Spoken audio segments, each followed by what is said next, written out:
Hello friends and welcome back to our YouTube channel Khushi foundation academy. So railway RRB की तरफ से technician की काफी अच्छी वैकेंसी आ चुकी है आप सभी स्टूडेंट्स के लिए, जिसका ऑफिशियल नोटिफिकेशन अभी काफी जल्दी ही रिलीज हुआ है। ठीक है, तो इसकी क्या एलिजिबिलिटी है, क्या एज लिमिट है, क्या सिलेबस है, क्या एग्जाम पैटर्न होता है, इसका कंप्लीट डिटेल्ड इंफॉर्मेशन मैं लेकर आया हुआ हूँ। तो चलिए लेट्स स्टार्ट आवर वीडियो। तो सबसे पहले मैं आपको बता दूं कि ये कंप्लीट पीडीएफ है जहां टेक्नीशियन ग्रेड 1 और टेक्नीशियन ग्रेड 3 के बारे में कंप्लीट डिटेल इंफॉर्मेशन है। तो इस पीडीएफ को मैं आपको डिस्क्रिप्शन बॉक्स में दे दूंगा, आप वहां से सारी चीजें पढ़ सकते हो। ठीक है, मैं यहाँ आपको मेन मेन चीजें बताने वाला हूँ। देखो, तो जो आपका आरआरबी टेक्नीशियन का ये वैकेंसी निकला हुआ है, इसमें दो चीजें निकली हुई है। देखो, पहला तो है आरआरबी टेक्नीशियन ग्रेड 1 सिग्नल के लिए, और दूसरा है आपका टेक्नीशियन ग्रेड 3। ओके, तो ये फर्स्ट ग्रेड 1 है और ग्रेड 3 है। ठीक है, अब समझते हैं कि इनकी पे लेवल क्या है। ठीक है, देखो, तो पे लेवल जो आपका लेवल 5 रहने वाला है और इसमें आपका इनिशियल पे 29,200 है। तो इतना आपको इनिशियल पे है, प्लस इसमें आपके TA, travel allowance and dearness allowance DA भी होता है। तो लगभग आपको 35,000 के अराउंड मिल रहा होगा, और इसमें आपके काफी चीजें कटती भी हैं, काफी चीजें बढ़ती भी हैं। तो ये आपको अराउंड समथिंग उतना ही होता है। ठीक है, तो ये आपका इनिशियल पे रहने वाला होता है। ठीक है, इसमें मेडिकल स्टैंडर्ड आपको B1 रहेगा। ओके, इसमें एज लिमिट जो है 18 इयर्स टू 33 इयर्स का होने वाला है, और इसमें टोटल जो वैकेंसीज हैं 323 वैकेंसी हैं। ठीक है, ओके, तो देखो, ये ग्रेड 1 के लिए था। अब हम समझते हैं ग्रेड 3 के लिए। तो ग्रेड 3 में आपका लेवल 2 का यहाँ पे जो जॉब रहने वाला है, ठीक है, इसमें आपका है 19,900। ठीक है, और इसके बताया गया है कि मेडिकल स्टैंडर्ड के लिए आपको एनेक्सर ए को कम्प्लीटली आपको पढ़ना पड़ेगा, और इसकी एज लिमिट है 18 टू 30 ईयर्स। ओके, और इसमें आपका जो कंप्लीट वैकेंसी है 6,234 वैकेंसी है। तो कंप्लीट आपकी जो वैकेंसी होगी कितनी हो गई, 6,557 वैकेंसीज हो गई। ठीक है, और कंप्लीट जो RRB wise, railway zone wise detailed distribution है आपको एनेक्सर बी में मिलेगा। तो ये देखो कंप्लीट है, बट मैं आपको मेन में चीजें बताने वाला हूँ। देखो, पहली चीज ये है कि जो आपका एप्लीकेशन है वो ऑनलाइन होगा कंप्लीटली। ठीक है, और कब तक होगा, तो 29 ऑफ जुलाई। तो 29 ऑफ जुलाई को आपको फॉर्म फिलअप कर देना है, और इसका जो है कब तक फिलअप करना है, 23:59, मतलब आपको रात तक में ही फिलअप कर देना होता है। ठीक है, आपको नेक्स्ट डे का टाइमिंग नहीं दिया जाएगा। ठीक है, तो हाँ, अभी देखो, जब ये नोटिस निकली है तो नोटिस आपका निकला था 23 आई गेस निकला हुआ है मई का। ठीक है, और ओपनिंग डेट ऑफ एप्लीकेशन है जो आपका वो 30 जून से है। ठीक है, क्लोजिंग कब होगा ऑनलाइन एप्लीकेशन का, आपका 29 जुलाई को होगा। ठीक है, और एप्लीकेशन फी पेमेंट की लास्ट डेट कब है, तो आपका 31 जुलाई तक है, आप एप्लीकेशन पेमेंट कर सकते हो। ठीक है, मॉडिफिकेशन यानी आपका कोई प्रॉब्लम हो चुका है, आपको कुछ चेंजेस करने हैं अपने फॉर्म में, एप्लीकेशन फॉर्म में, तो वहां के लिए आपको जो टाइमिंग दिया जाएगा वो 1 अगस्त से 10 अगस्त की टाइमिंग दी जाएगी आपको। Okay, dates during which eligible scribe candidates must provide their scribe details in application portal। जो भी एलिजिबल स्क्राइब कैंडिडेट्स हैं उनको अपनी स्क्राइब डिटेल्स एप्लीकेशन पोर्टल पे 11th of August to 15th of August को सबमिट करना होगा। ओके, सो यस, ये आपका कंप्लीट ओवरव्यू था डेट्स को लेके। ठीक है, अब नेक्स्ट बढ़ते हैं। ये कुछ इंस्ट्रक्शंस हैं, जनरल इंस्ट्रक्शंस हैं, आपको मैं पीडीएफ का लिंक डिस्क्रिप्शन बॉक्स में दूंगा, आप वहां से कंप्लीटली देख के पढ़ लेना। ठीक है, ओके, अब देखो, जो एज है आपका वन, यहाँ पे आपका हो गया जुलाई 1 जुलाई 2026 से आपका 18 to 33 years of technician grade 1 के लिए होना चाहिए, और 18 to 30 years of technician grade 3rd post के लिए होना चाहिए। ठीक है, और एज रिलैक्सेशन के लिए आप पैराग्राफ 8.1 को भी रेफर कर सकते हो। ओके, सो यस, एक चीज और आपको बता दूं कि जो भी कैंडिडेट्स अपना फॉर्म फिलअप करेंगे, उन सभी के पास एक्टिव मोबाइल नंबर होना चाहिए और एक वैलिड पर्सनल ईमेल आईडी भी होनी चाहिए। ओके, सो यस, अब बाकी चीजें भी देख लेते हैं। ये कंप्लीटली ऑनलाइन एप्लीकेशन है, तो आपको अपना अकाउंट क्रिएट करना होगा। तो इन्होंने यहाँ पे कुछ कुछ आपको स्टेप्स बता के रखे हुए हैं। हाँ, एक चीज और था कि 250 रुपीज जो है आपके नॉन रिफंडेबल है। ये क्यों लगेंगे आपके, तब लगेंगे जब आप मॉडिफिकेशन करते हो अपने फॉर्म में। तो ये चीज आप ध्यान रख के करना कि आपके फिर आगे पैसे भी लगने वाले हैं, तो इसलिए अपने फॉर्म को पहले से ही कंप्लीटली अच्छे तरीके से देख के भरना। ओके, सो यस, यहाँ पे और बता दूं आपको कि निगेटिव मार्किंग भी रहने वाली है, 1/3 का negative marking for every wrong answer होने वाला है। और कंप्लीटली जो आपका ये वैकेंसी है इसके लिए सीबीटी यानी कंप्यूटर बेस्ड टेस्ट होगा। ओके, ये कुछ और जनरल इंस्ट्रक्शंस है, आप मैं अपने फोन में इसे देख सकते हो, मैं आपको इसका पीडीएफ लिंक दे दूंगा, ठीक है। बाकी चीजें हम देख लेते हैं। Candidates should enter their name, father name, mother name, and date of birth as recorded in SSC, SSLC, matriculation, 10th exam certificate और an equivalent certificate। तो जो भी आप अपना अकाउंट क्रिएट करोगे तो उसमें जितने भी डिटेल्स फिल करोगे, ये मैं पहले ही बता दिया, आप करेक्ट फिल करना और अपने मेट्रिकुलेशन सर्टिफिकेट के अकॉर्डिंग ही फिल करना, या फिर उसके इक्विवेलेंट कोई सर्टिफिकेट होगा उसके according. Okay, so yes, next चीजें हम देख लेते हैं। तो नेक्स्ट में है आपका कुछ और भी, देखो आपकी स्टैंडर्ड्स ऑफ मेडिकल फिटनेस है, ठीक है। तो ये चीजें आप देख लेना, physical fit in all respects, physical fit in all respect, जो मैंने B-1 बताया वहां पे, वो आप यहाँ पे आके देख सकते हो और अपने क्राइटेरिया को मैच कर सकते हो। ओके, सो यस, नेक्स्ट है हमारा एज लिमिट। तो देखो एज लिमिट आपका मैंने पहले ही बता दिया था कि ग्रेड 1 के लिए 18 to 33 ईयर्स होने वाला है। कब से? As 1 July 2026। एंड जो टेक्नीशियन ग्रेड 3 के लिए वो 18 to 30 ईयर्स का होने वाला है। Age relaxation is upper age limit minimum upper as of following criteria. तो देखो एज लिमिट के लिए यहाँ पे कुछ जो आपके क्या कह सकते हो, एज रिलैक्सेशन कह सकते हो। तो एज रिलैक्सेशन में आपके कुछ यहाँ पे रिलैक्सेशन दिए गए हैं, जैसे SC एंड ST कैंडिडेट्स के 5 इयर्स का minimum and maximum upper age limit. यहाँ पे आप ये सारी चीजें देख सकते हो, ठीक है। ये काफी कॉमन चीजें होती है। ओके, सो नेक्स्ट हम बढ़ते हैं, date of birth of candidates should be between the dates given below. देखो एज ग्रुप जो होना चाहिए इन ईयर्स 18 to 33 होना चाहिए। तो जो अनरिजर्व और ईडब्ल्यूएस कैटेगरी के स्टूडेंट्स होते हैं उनकी डेट ऑफ बर्थ इन्हीं डेट के बीच में होनी चाहिए, ठीक है। और ओबीसी के लिए और SC ST के लिए और सभी कैंडिडेट्स के लिए यहाँ पे इन्होंने डेट दे के रखा हुआ है, ठीक है। Date of birth not later than, मतलब इसके बाद का कोई डेट ऑफ बर्थ नहीं होना चाहिए। ओके, सो इस तरीके का ये कुछ चीजें हैं, जनरल इंस्ट्रक्शंस हैं, आप ये चीजें देख सकते हो। ओके, अब सबसे मेन पॉइंट पे आते हैं कि इसकी एग्जामिनेशन फी क्या होने वाली है। तो देखो एग्जामिनेशन फी सभी स्टूडेंट्स के लिए केवल और केवल मेंशन्ड बिलो, जो कौन कौन है, SC ST, ex serviceman, PWBD, female, transgender, minorities, economical backward classes, EBC, ठीक है। तो जितने ये स्टूडेंट्स हैं इनको सिर्फ पे कितना करना होगा, 250 एग्जामिनेशन फी पे करना होगा, जो कि आपका रिफंड हो जाएगा कब, ऑन अपीयरिंग इन CBT। जब आप CBT में आओगे तो आपको उतना रुपए क्या कर दिया जाएगा, रिफंड कर दिया जाएगा। और जो अदर स्टूडेंट्स अभी बच रहे हैं, जैसे जनरल के स्टूडेंट्स हो गए, UR अनरिजर्व स्टूडेंट्स हो गए, या फिर AWS के स्टूडेंट्स हो गए, तो उनको कितना फिल करना होगा, 500 रुपीज का आपको पेमेंट करना होगा, और जिसमें आपको 400 रुपीज क्या होगा, आपको रिफंड मिल रहा होगा। ओके, सो यस, तो ये कुछ नोटिफिकेशन थे according to the examination fee, आप ये चीजें देख सकते हो।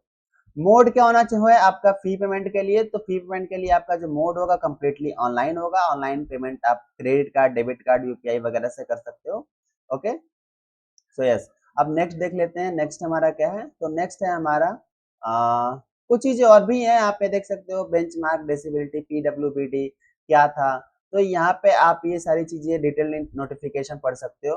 कुछ जो AWS के कैंडिडेट्स होते हैं उनके लिए भी कुछ यहाँ पे नोटिफिकेशन रहती है, तो वो आप यहाँ पे आके देख सकते हो। ओके, सो यस, अब हम समझते हैं कि रिक्रूटमेंट की प्रोसेस क्या होने वाली है। तो देखो सबसे पहले जो कैंडिडेट होगा ऑनलाइन मोड में अपना फॉर्म फिलअप करेगा, ठीक है। जब वो अपना फॉर्म फिलअप करेगा तो उसके बाद उसको CBT देना होता है, फिर डॉक्यूमेंट वेरिफिकेशन होगा, मेडिकल एग्जामिनेशन होगा, और फिर वो कैंडिडेट सिलेक्टेड हो जाता है। ओके, सो यस, तो CBT क्या है, तो कंप्यूटर बेस्ड टेस्ट होने वाला है। मैंने आपको पहले ही बता दिया कि कंप्लीट जो टेस्ट होगा वो CBT मोड में ही होगा।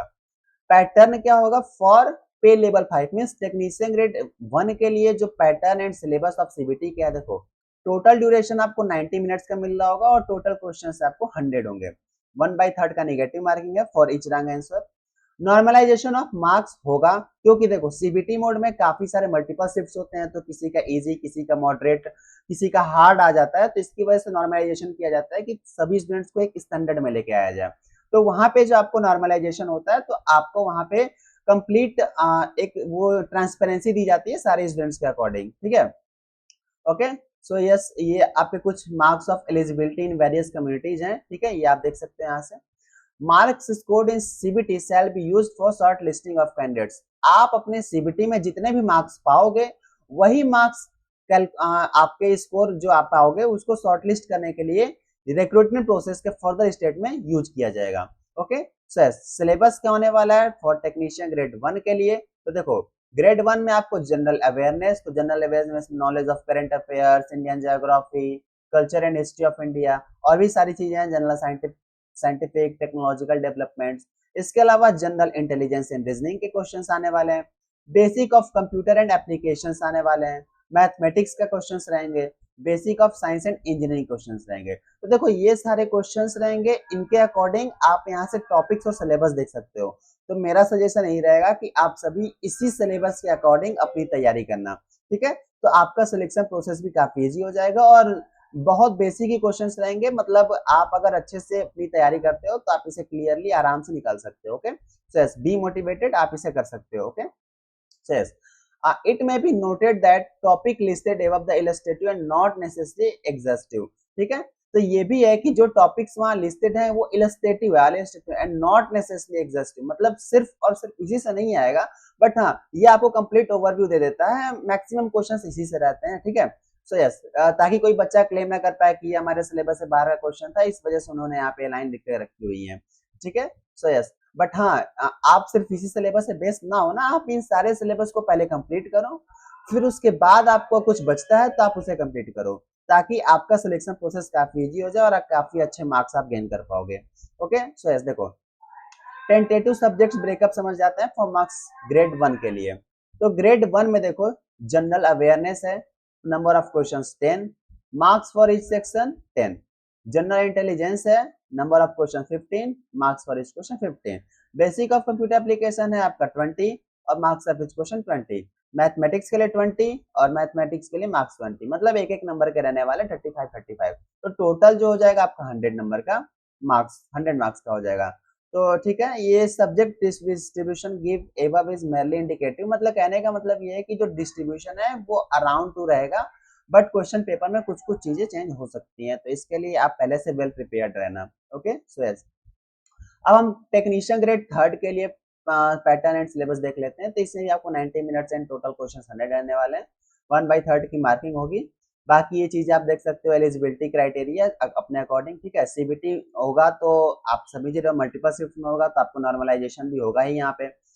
अब सिलेबस देख लेते हैं, तो सिलेबस में क्या क्या आने वाला है, mathematics, general intelligence, general science, general awareness, इसमें भी आपको टोटल क्वेश्चन रहने वाले हैं 100 एंड टोटल मार्क्स रहेंगे 100। इसमें भी सेम चीजें हैं, आपको यहाँ से देख सकते हो, ठीक है। और क्या क्या टॉपिक्स हैं वो भी आप देख सकते हो। तो हाँ, इसमें है कि आप टॉपिक सारा कंप्लीट करो फर्स्ट ऑफ ऑल, जो इन्होंने देकर रखा हुआ है। जब आप ये टॉपिक्स कंप्लीट कर लो इसके बाद आप नेक्स्ट टॉपिक्स कंप्लीट करो, बट ये टॉपिक्स मेनली ही पूछे जाते हैं क्योंकि काफी काफी ज्यादा यही टॉपिक्स होते हैं और इन्हीं टॉपिक से क्वेश्चंस आते हैं। तो पहले आप इसको कंप्लीट करो, उसके बाद आप नेक्स्ट अपने कुछ टॉपिक्स बचे हुए हैं तो उसे कंप्लीट करो, ताकि आपके लिए काफी इजी हो जाएगा, ठीक है। तो डॉक्यूमेंट वेरिफिकेशन जो होगा वो आपके शॉर्ट लिस्टिंग होने के बाद होने वाला है। तो ये भी चीजें होंगी आपके डॉक्यूमेंट वेरिफिकेशन। आप अपने डॉक्यूमेंट्स को कंप्लीटली करेक्ट रखना, मेडिकल फिटनेस के भी सर्टिफिकेट वगैरह जो होती हैं सब कुछ करेक्ट रखना। तो ये सारे जितने भी डॉक्यूमेंट्स है आप पहले से वेल प्रिपेयर रखना। सिर्फ तैयारी करना, सिर्फ प्रिपरेशन करने से नहीं होगा। अगर आप सिलेक्शन हो भी जाते हो और डॉक्यूमेंट में कुछ इश्यू है तो आपका सिलेक्शन वहां पे रुक जाता है। तो आप अपने डॉक्यूमेंट से भी वेल प्रिपेयर्ड रहो, ठीक है। सो यस, अप्लाई कैसे करना है? तो अप्लाई के लिए अपना अकाउंट बनाओ। अब मैंने पहले ही बताया था कि अपने मैट्रिकुलेशन सर्टिफिकेट, अपनी सारी डिटेल्स के अकॉर्डिंग ही अपना फॉर्म फिलअप करना। ओके। सो यस, तो क्रिएट करना है अकाउंट, फिर उसके बाद जो भी डिटेल्स वगैरह है आप फिलअप करना, अकाउंट क्रिएट करना। और हाँ ये बात है, मॉडिफिकेशन आप ट्राई करना कि मॉडिफिकेशन हमें ना करना पड़े, क्योंकि 250 रुपीज का आपको पेमेंट करना पड़ सकता है for each modification. Okay. So yes, general submission of online application है, गाइडलाइंस है, मैं आपको इसका पीडीएफ लिंक डिस्क्रिप्शन में दे देता हूँ, आप ये चीजें वहां से देख सकते हो। लाइव फोटो कैप्चरिंग होगी स्टूडेंट की, तो इसमें काफी स्टूडेंट्स को प्रॉब्लम होती है, तो इसके अकॉर्डिंग ही आप अपनी लाइव फोटो लेना, क्योंकि आपका फिर अगर कुछ इश्यू रहता है तो वो आरआरबी की साइड से रिजेक्ट भी कर दिया जाता है फॉर्म, ठीक है।